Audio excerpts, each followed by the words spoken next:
So my dad had a '68 Firebird when he was growing up, and I'd always seen pictures of it, and I just fell in love with that car. Seeing that growing up, and then watching like guys like Roadkill and the Motor Trend channel on YouTube, that really just put my interest through the roof.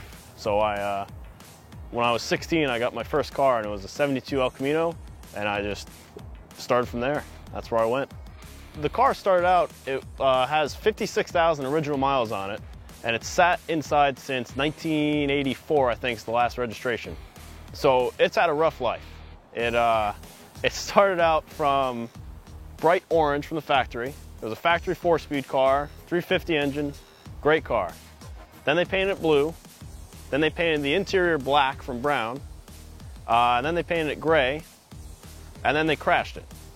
So the frame was bent, and it sat inside ever since.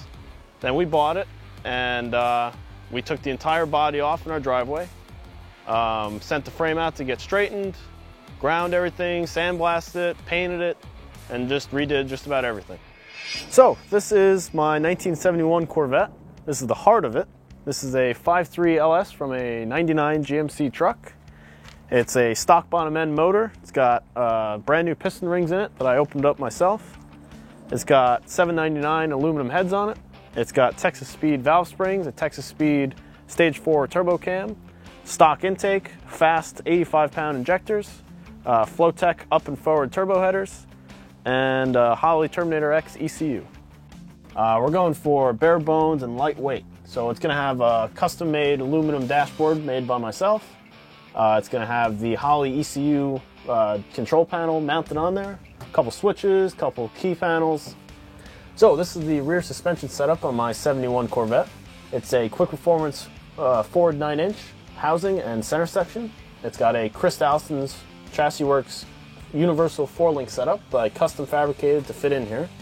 I modeled the whole suspension setup on a CAD drawing program from my job, and was able to figure out exactly where stuff needed to go and what angle to make it fit perfectly in this car.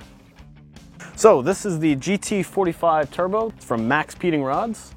It's going to be hopefully boosting this thing to about 700 horsepower at the crank, and it's hopefully going to be right about here. I'm custom fabricating the charge pipe and intercooler piping for it, and those will be coming in the near future. The brakes on this car are stock from 1971. I sandblasted them and rebuilt them to make them nice, pretty, and brand new. The wheels and tires are stock Chevy Rally rims. They're 15x7s in the front and 15x8s in the back.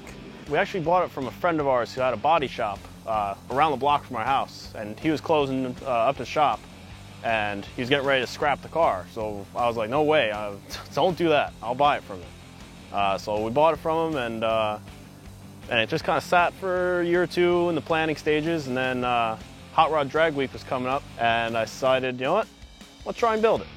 So here we are.